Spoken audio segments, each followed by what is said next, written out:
Big news 9 में आप सबका स्वागत है। आज हम मौजूद हैं डेहरी 212 डेहरी विधानसभा का में, और यहाँ पर हमारे साथ मौजूद हैं युवा समाज सेवी एवं जाप नेता समीर कुमार जी। आइए इनसे कुछ मुद्दों पर आज हम बात करेंगे। इसके लिए हम लोग लाइव आए हैं और थोड़ा सा विलम्ब हो गया है, इसके लिए हम आप सभी से क्षमा चाहते हैं। आइए हम कुछ मुद्दों पर बात करेंगे इनसे। समीर जी, सबसे पहले तो आपको बिग न्यूज़ 9 में स्वागत है। बहुत बहुत धन्यवाद बिग न्यूज़ 9 नेटवर्क का, जिन्होंने बहुमूल्य समय निकालकर आज पुनः मुझसे बातचीत करने के लिए अवसर प्रदान किया है। सबसे पहले तो मैं आपसे एक सवाल करना चाहूँगा कि आप इस बार डेहरी से विधानसभा का चुनाव लड़ने वाले हैं। आखिर डेहरी के विधानसभा की जनता आपको ही वोट क्यों देगी? बहुत ही अच्छा सवाल है आपका। सबसे पहले तो मैं आपके इस सवाल पे आपको धन्यवाद देता हूँ कि आपने बहुत ही उचित और एकदम जनता के मांग को उठाया है। आखिर जनता समीर कुमार को ही क्यों इस बार अपना मत दे? उसका सबसे बड़ा और एक ही उत्तर ये है कि जिस प्रकार डेहरी विधानसभा क्षेत्र की जनता ने पूर्व के प्रत्याशियों को, पूर्व के जनप्रतिनिधियों को उनके किए गए खोखले और झूठे वादों के आधार पर उनको एक बार नहीं, दो बार नहीं, किसी किसी को तीन तीन चार चार बार मौका देने का काम किया और किसी वादे को किसी प्रतिनिधि ने पूरा नहीं किया पूर्ण तरीके से, उसका शुभारंभ तक नहीं किया। जिससे एग्जाम्पल के तौर पर डालमिया नगर रेल कारखाना, उस कारखाने का नाम पे न जाने कितनी बार झूठे वादे पूर्व के प्रतिनिधियों ने, वर्तमान के प्रतिनिधियों ने किए कि हमारी सरकार बनती है, मैं चुनकर आता हूं तो सबसे पहले रेल कारखाना चालू करूंगा, ये फैक्ट्री चालू करूंगा ताकि आपको रोजगार मिले। और झूठे वादे करके लगातार जनता के बीच में वो पदस्थापित हुए। वर्तमान की स्थिति में जनता से मेरा एक ही आग्रह है कि सबको देखा बार बार, अब की बार समीर कुमार। मैंने आम जनता से ही अनुरोध किया है कि आपने उन्हीं प्रतिनिधियों को देखा है जो प्रतिनिधि दोबारा आपके बीच में आने वाले हैं। तो आपने सबको देख लिया है, सबके वचनों को, वादों को जान लिया है, किसी ने पूरा नहीं किया है। तो दोबारा से आप उनके झूठे जालसाजी में पड़ेंगे तो फिर ये तो बहुत बड़ी मूर्खता हो जाएगी ना। तो इस बार नए प्रत्याशी, जो कि लगातार क्षेत्र में काम कर रहा हूं मैं, जिस प्रकार जनता के हित में मैंने काम किया है, आम जनता से मेरा अनुरोध है कि इस बार मुझको एक अवसर प्रदान करें ताकि डेहरी विधानसभा क्षेत्र का जो असली स्वरूप है उसको मैं 5 सालों में ठीक करके दिखाऊं। दूसरा सवाल है आपसे कि भारतीय जनता पार्टी को छोड़ने के बाद आपने जन अधिकार पार्टी को ही क्यों चुना? बिहार में तो और भी राजनीतिक पार्टियां था, लेकिन आपने उसको नहीं चुना। देखिए, भारतीय जनता पार्टी छोड़ने के बाद जब मेरे मन में विचार आया कि मुझे किस पार्टी की तरफ मूव करना चाहिए, क्योंकि सत्तारूढ़ पार्टी का मैं नेता था उस समय, भारतीय जनता पार्टी की सरकार थी, वर्तमान में भी केंद्र में और राज्य में एनडीए की सरकार है, बावजूद मैंने इसको नकारा।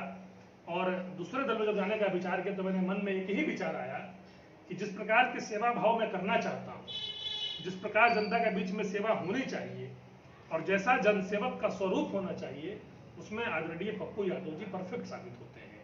मैंने उनके द्वारा किए गए कार्यों से प्रभावित होकर, जनता के बीच में उनका दिया गया समर्थन देखकर और दिन रात अपने जान की बाजी को लगाकर जिस प्रकार आदरणीय हमारे राष्ट्रीय अध्यक्ष राजेश रंजन और पप्पू यादव जी काम कर रहे हैं, इन तमाम चीज़ों को देखने और समझने के बाद अंततः एक ही निर्णय लिया कि अब जो है, जो कुछ भी हो जाए, मैं एक असल जनसेवक के साथ जाना पसंद करूंगा और मैंने जन अधिकार पार्टी का दामन थामा। लोगों का कहना है कि आप फेसबुकिया नेता हैं, आप फेसबुक पर ज़्यादा लोगों से जुड़ते हैं, ऐसा क्यों? देखिए, जो लोग मुझे फेसबुकिया नेता के नाम से जानते हैं, ये आज से नहीं है, फेसबुक के जरिए ही लोगों तक पहुंचाए हैं। मैंने फेसबुक का इस्तेमाल केवल अपने किए गए कार्यों को जनता तक पहुंचाने के लिए इस्तेमाल किया है।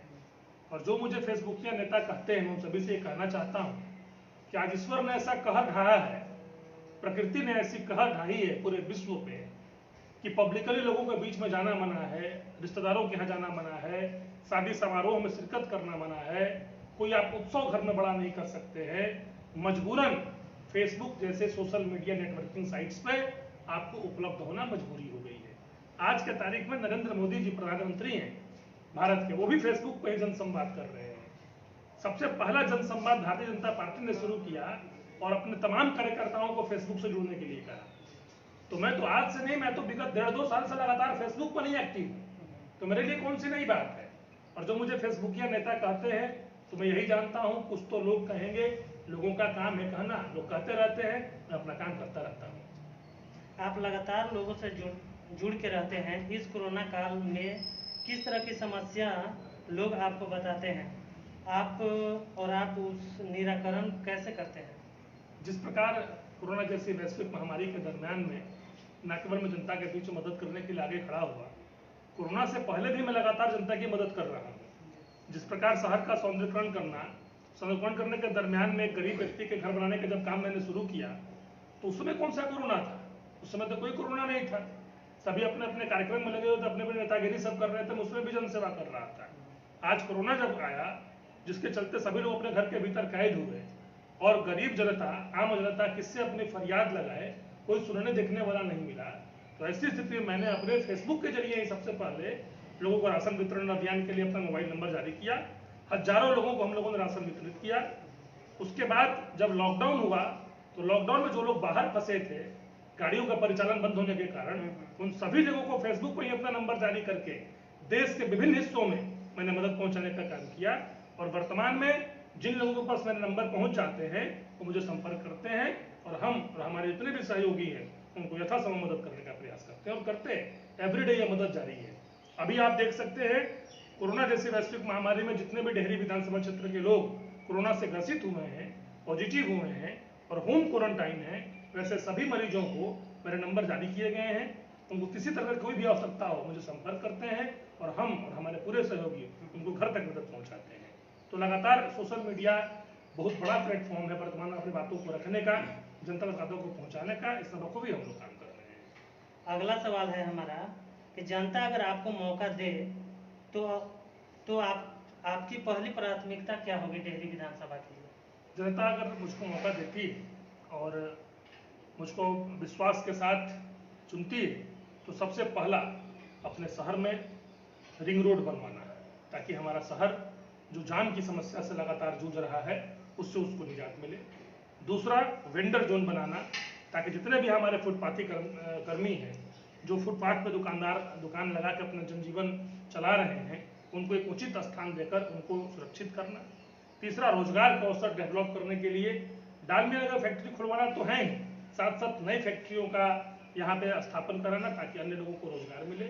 शिक्षा स्वास्थ्य के क्षेत्र में यहाँ के सरकारी विद्यालयों, सरकारी अस्पतालों को सुदृढ़ करना, ताकि जो लोग अन्य क्षेत्रों में जाकर वर्तमान में भी कष्ट झेल रहे हैं और शिक्षा के प्रति काफ़ी ज़्यादा दुखित और स्वास्थ्य के प्रति, उन सभी को तमाम चीज़ें मुहैया कराने जैसी नेक कार्य मैं लगातार करूँगा।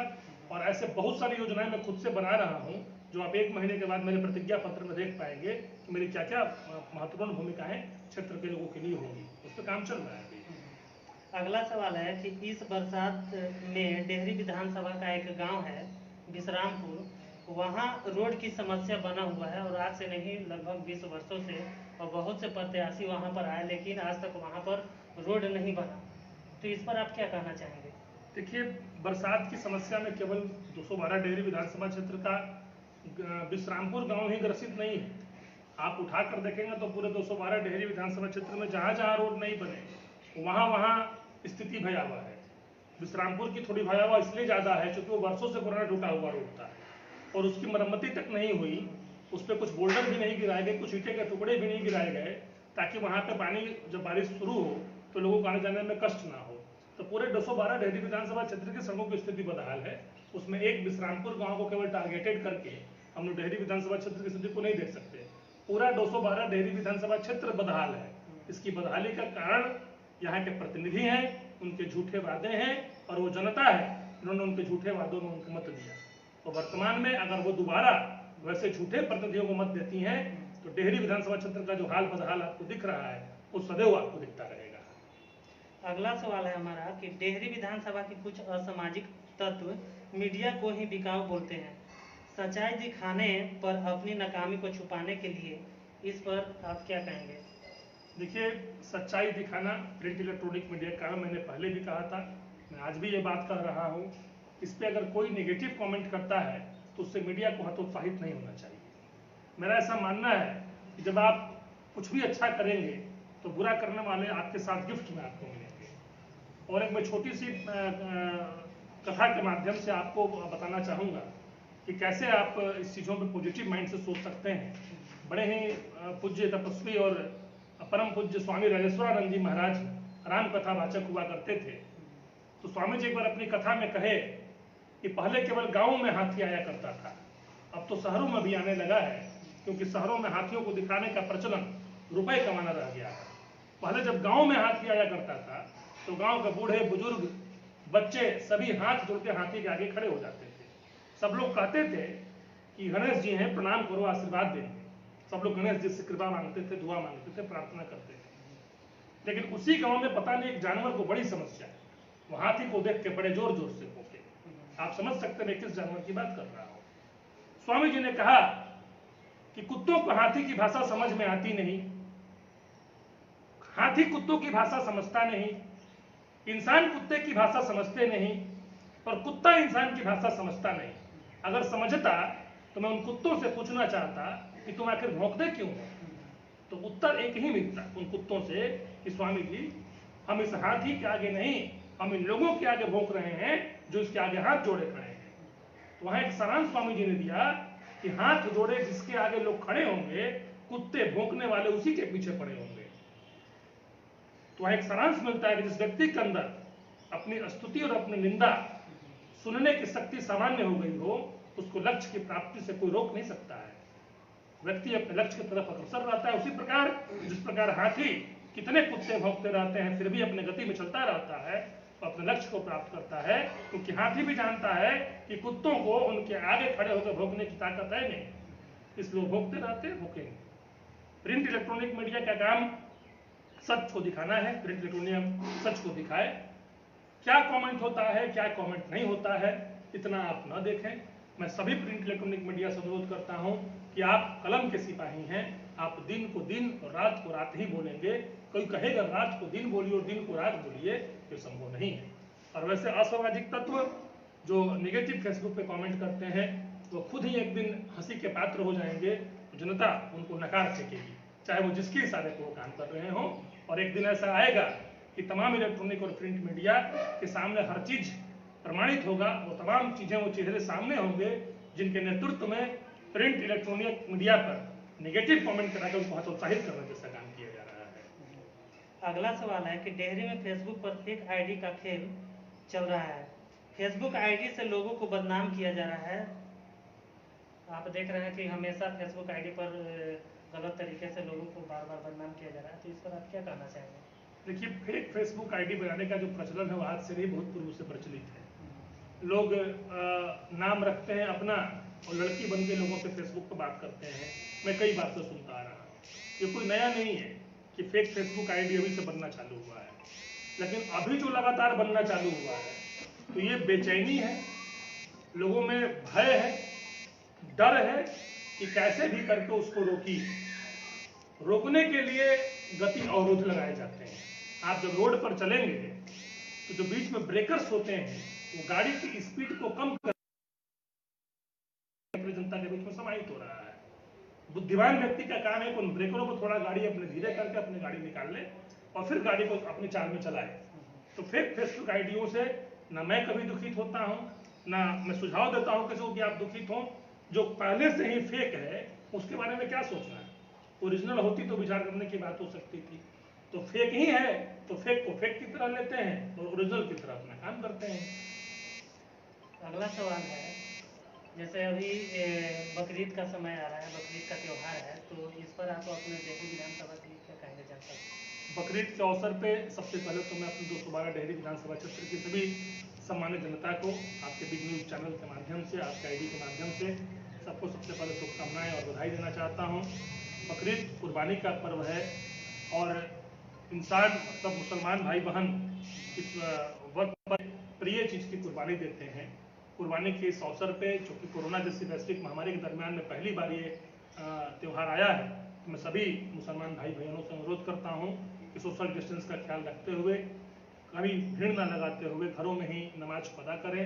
बकरीद जैसा पावन पर्व अपने परिवार के साथ ही मिलजुल के मनाएं।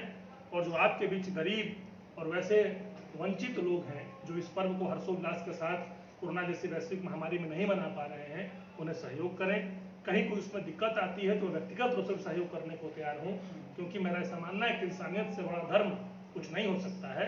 तो बकरीद जैसे पावन अवसर पे तमाम हजरात से मेरा अनुरोध है कि आप सोशल डिस्टेंस का ख्याल रखते हुए कोरोना जैसी वैश्विक महामारी में अपनी सुरक्षा का ध्यान रखते हुए अधिक से अधिक संख्या न करते हुए कम से कम लोगों के बीच में इस त्यौहार को शांतिपूर्ण तरीके से मनाएं, ताकि देश को एक अच्छा मैसेज जाए कि इस वैश्विक महामारी में सभी लोगों ने प्रशासन को और सभी लोगों को एक दूसरे को मदद किया। चलिए, बहुत अच्छा लगा। बिग न्यूज़ 9 के लिए आपने इतने बहुमूल्य समय निकाला, इसके लिए मैं आपको बहुत धन्यवाद आपका भी बिग न्यूज़ 9 नेटवर्क का, जो आप लोगों ने अपना बहुमूल्य समय लगातार मेरे साथ बातचीत करने के लिए विगत 3 दिनों से लगातार आप सभी समय दे रहे हैं, और हम सभी आपको धन्यवाद देते हैं, आपका आभार व्यक्त करते हैं और सदैव आपके इस विचारधारा का और आपका सम्मान करते रहेंगे।